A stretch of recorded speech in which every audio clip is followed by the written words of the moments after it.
یہ بظاہر ٹیکنالوجی سے بیزار لوگوں کی طرف سے گھڑا گیا ایک ڈراؤنا خواب سنائی دیتا ہے، مگر امریکہ کی بڑی ایئر لائن کمپنیوں کو پریشانی لاحق ہے کہ نئی 5G فریکوینسیز جہاز کے ایویشن نظاموں کے ساتھ مسئلہ پیدا کر سکتی ہیں، یہاں تک کہ انہوں نے امریکی حکومت کو ایک خط لکھا ہے کہ وہ فی الفور اس میں مداخلت کرے۔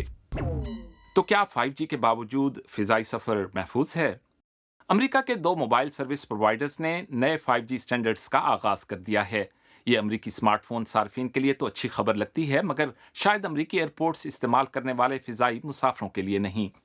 امریکہ کی بڑی ایئر لائنز یہ خدشات ظاہر کرتی رہی ہیں کہ 5G سٹینڈرڈز فضائی سفر کے لیے خطرہ ثابت ہو سکتے ہیں۔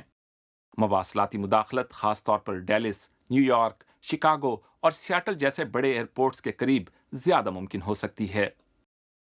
رن ویز کے قریب 5G سگنلز ان حفاظتی آلات کے کام میں مداخلت کر سکتے ہیں جن پر پائلٹ سخت موسم میں ٹیک آف یا لینڈ کرتے ہوئے بہت زیادہ انحصار کرتے ہیں۔ یونائیٹڈ ایئر لائنز نے یہ بات ایک بیان میں کہی ہے۔ 5G ٹیکنالوجی ریڈیو سگنلز پر انحصار کرتی ہے۔ 5G میں استعمال ہونے والی ریڈیو فریکوینسیز جس اسپیکٹرم میں ہوتی ہیں اسے سی بینڈ کہتے ہیں۔ یہ جہاز پر لگے مواصلاتی حفاظتی آلات کی طرف سے استعمال ہونے والی فریکوینسیز کے بہت قریب ہوتی ہیں، بہت ہی زیادہ قریب، امریکی ایئر لائنز کے مطابق۔ تو کیا 5G واقعی فضائی سفر کے لیے خطرہ ہے؟ میں اس پر یقین نہیں کرتا کہ 5G ہوائی جہازوں کو منفی طور پر متاثر کرے گی۔ البتہ ریڈیو الٹی میٹر میں مداخلت کے حوالے سے کچھ تحفظات ضرور ہیں، خاص طور پر امریکہ میں۔ الٹی میٹر جہاز اور زمین کے درمیان فاصلے یا بلندی کی پیمائش کرتا ہے۔ مثال کے طور پر خراب ویزیبلٹی کی صورت میں خودکار لینڈنگ کے دوران الٹی میٹر کا کردار انتہائی اہم ہوتا ہے۔ اس آلے میں خرابی کے انتہائی خوفناک نتائج نکل سکتے ہیں۔ 5G کو پہلے ہی دنیا بھر میں بڑے پیمانے پر استعمال کیا جا رہا ہے، تو پھر اب یہ مسائل کیوں پیدا ہو رہے ہیں؟ کیا دیگر ممالک لاپرواہ تھے؟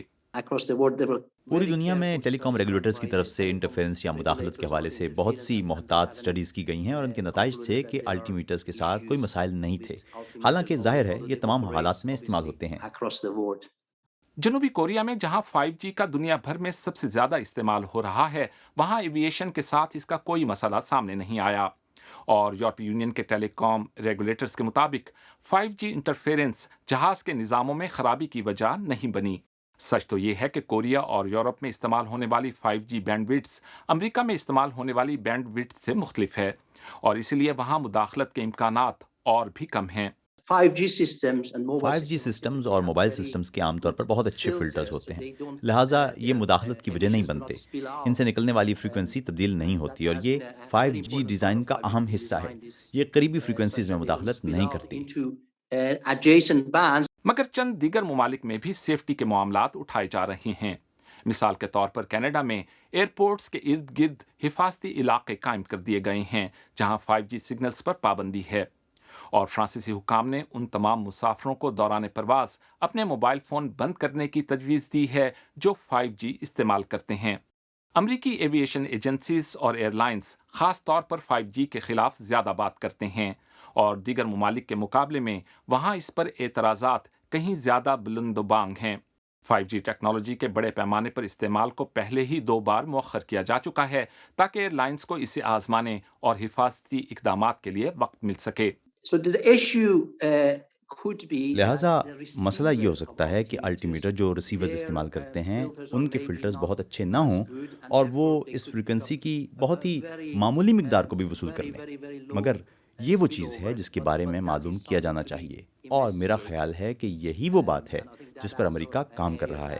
اگر آپ دیگر ممالک کو دیکھیں جہاں 5G کا استعمال شروع ہو گیا ہے، امریکہ سی بینڈز فریکوینسیز مختص کرنے کے معاملے میں کسی حد تک پیچھے ہے۔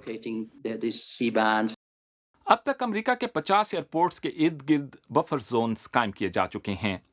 5G پرووائڈرز وہاں اپنی سرگرمیاں محدود کر دیں گے، مگر یہ بفر زون ان کے مقابلے میں بہت چھوٹے ہیں جو یورپ میں استعمال ہو رہے ہیں۔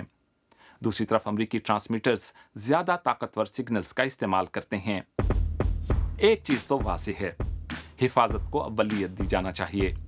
میرے خیال میں یہ موبائل سروس پرووائڈرز اور ایئر لائنز دونوں کے حوالے سے اہم ہے تاکہ محفوظ سفر کو یقینی بنایا جا سکے۔